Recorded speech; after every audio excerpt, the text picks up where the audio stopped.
I want to start by thanking the Supreme Court for its unanimous decision today. It was a very important decision. We're very well crafted, and I think it will go a long way toward bringing our country together, which our country needs.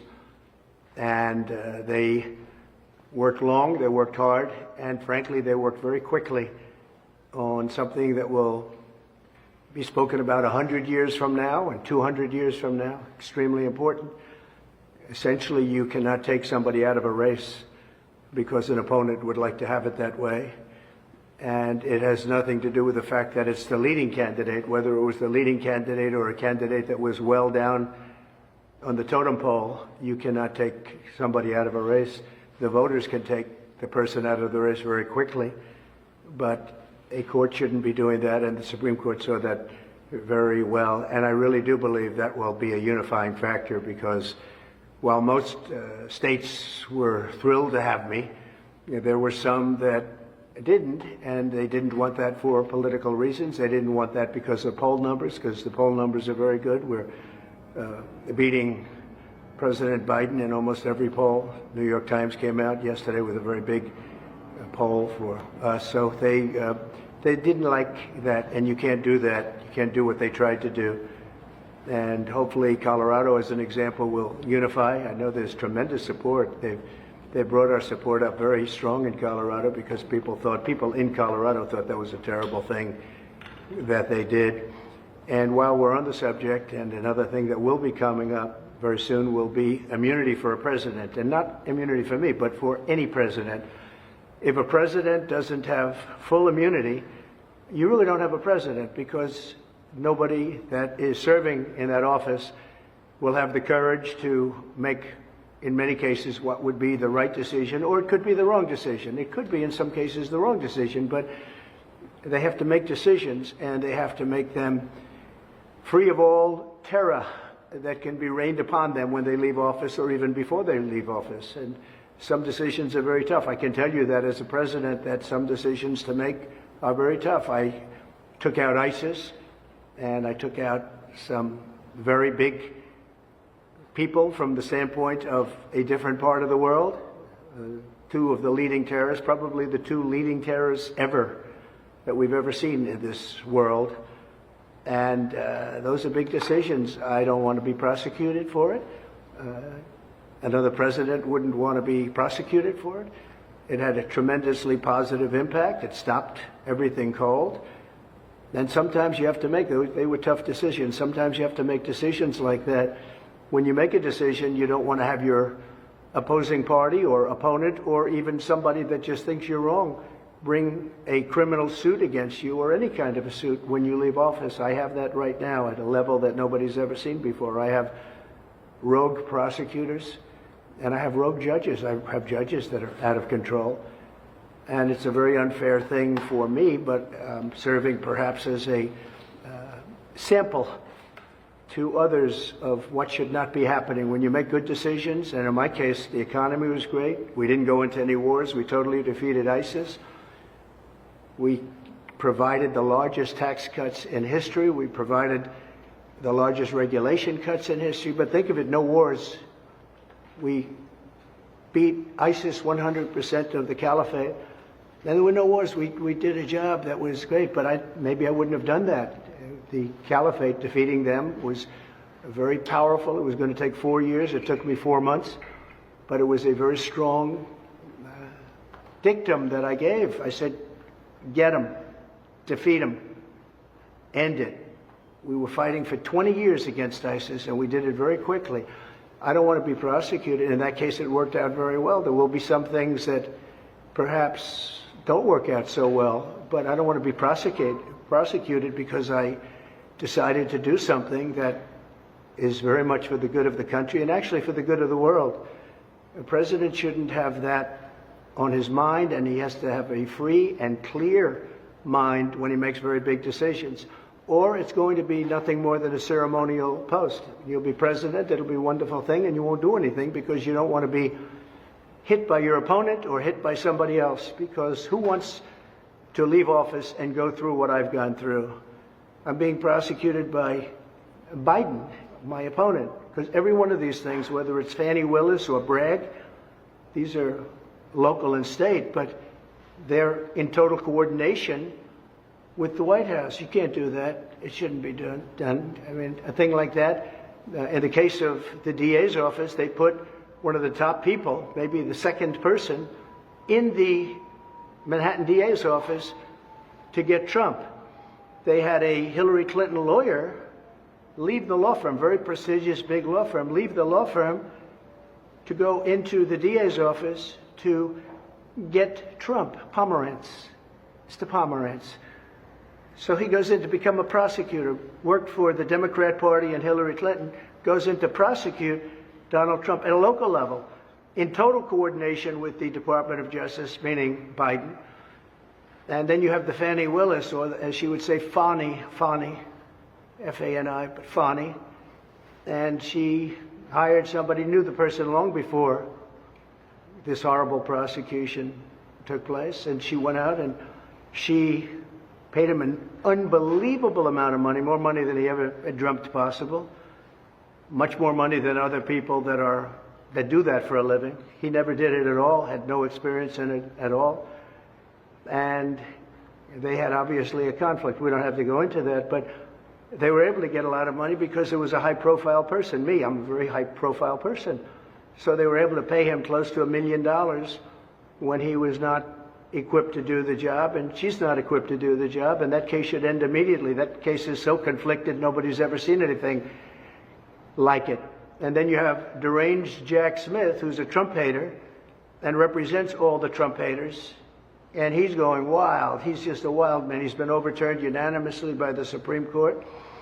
Went after other people over the years. He's had great failure. But he's mean, he's nasty, he's unfair. And the judges on these cases, they're all Trump haters.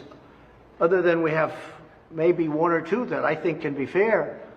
But you look at New York, what's happened. I mean, these people have tremendous hatred. You can't do this to a president. And again, I'm not talking about me, I'm talking about in the future. A president has to be free. A president has to be, if the president does a good job, I did. Some people would say a great job. But if the president does a good job, a president should be free and clear and frankly celebrated for having done a good job. Not indicted 4 times and not gone after on a civil basis and not demanded to pay hundreds of millions of dollars in fines on something that was absolutely perfect, where there were no victims, where the financial statements were absolutely flawless, where you have disclaimer clauses. I mean, nobody's ever had a thing like this. I wasn't given a jury, and I had a clubhouse judge just come up with this number on a perfect loan and very conservative financial statements. But even at that, if you look, the disclaimer says don't rely on the financial statements in any way, shape, or form. Go out and do your own work.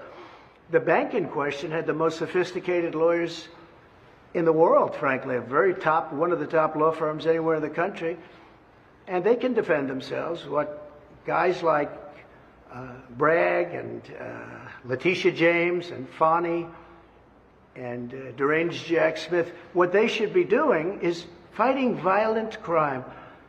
And that would lead me to the end. I will say that President Biden, number one, stop weaponization.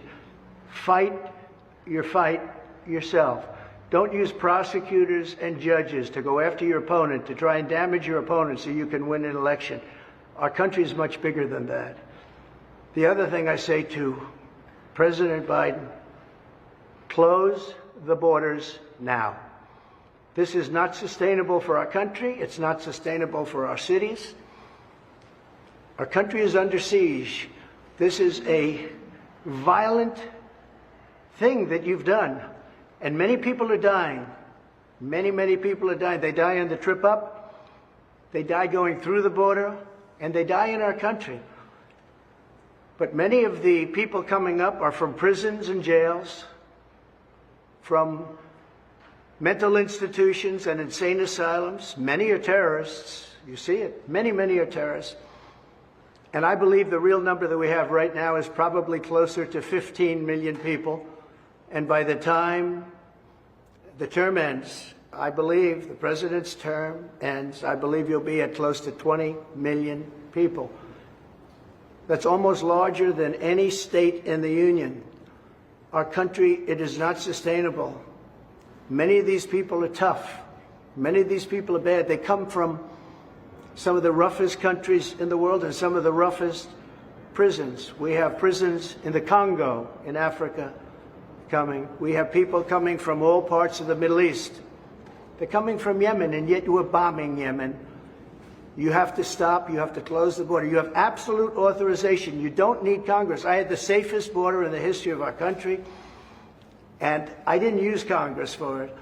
And then I built hundreds of miles of wall, and the reason I built it and how I built it was I considered it an invasion of our country, and I took the money from the military, and the Army Corps of Engineers did it with me, and we did a great job. And we had the safest border we've ever had, and now we have the most unsafe border anywhere in the world at any time. There's never been a border like this at any country, anywhere in the world. They would have fought with sticks and stones to stop the horrible situation that's occurring. Our people can't stand it, and the people coming in really can't stand it because they're dying. Many are dying on the trip up, and they're dying in the country. And also, many of the people are criminals, and they're doing tremendous harm. I call it migrant crime. It's migrant crime. It's a new category of crime. They're hurting our country horribly, and we've become a laughing stock all over the world. So I say respectfully to President Biden, you have the authorization right now. I did it. I didn't go to Congress and say, do I have the right to close? I fought Congress on it. Close the borders. You can do it right now. You have everything. Use my policies. My policies were great. Everybody said it. Use my policies. So just to finish, I have great respect for the Supreme Court, and I want to just thank them for working so quickly and so diligently and so brilliantly. And again, this is a unifying factor. Everybody now is together, and they can go after me as a politician. They can go after me with votes, but they're not going to go after me with that kind of lawsuit that takes somebody out of a race who's leading in this case, but even if the person wasn't leading. And I want to thank you all for being here. Do we have any questions? Yes.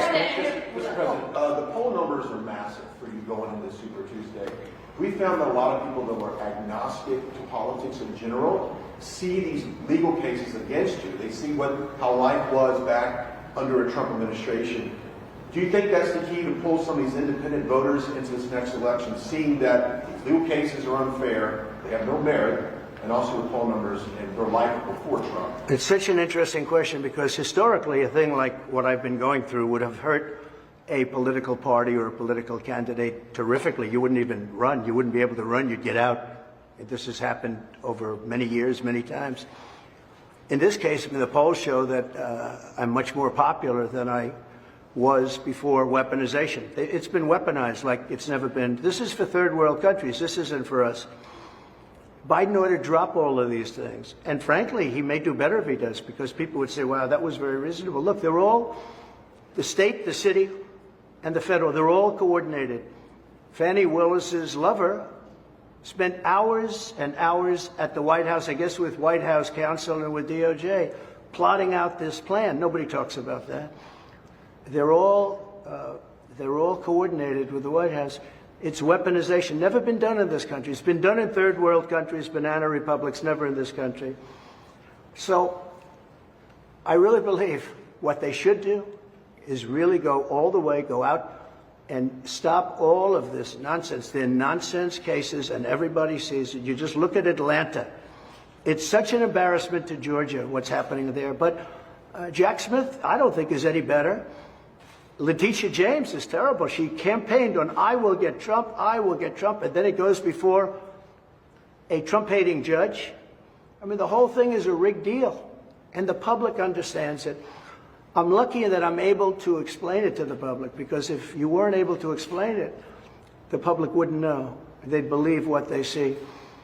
So I don't want to win this way. Look, I want to win based on my policies are better. We're going to cut taxes. We're going to get interest rates down. You're going to be able to buy homes again. I mean, you can't buy a home today. The interest rates are so high. I want to win on safe borders. I want to stop wars. I want to stop the war in Ukraine with Russia. I want to stop what's happening in Israel. Israel would have never been attacked if I were president. Ukraine would have never, ever been attacked if I was president. You wouldn't have had inflation.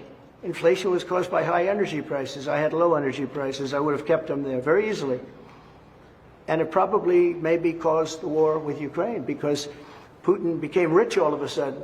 It went up so much, and I watched President Biden talking about Putin. Putin became very rich because at $100 a barrel, he's got so much money to fight a war. At $40 a barrel, he doesn't have the money to fight a war. But he wouldn't have done it anyway because I told him not to. So I just want to thank all of you for being here. I think it's a very big day for America. I think it's a very big day for liberty, and I think it's just a great day for this country. Again, I hope it's unifying like I think, but it is. It's a big step toward unification. I hope that the justices, because they'll be working on some other cases, but one in particular, presidents have to be given total immunity. They have to be allowed to do their job. If they're not allowed to do their job, it's not what the founders wanted, but perhaps even more importantly, it will be terrible for our country. Thank you all very much. I appreciate it. Thank you.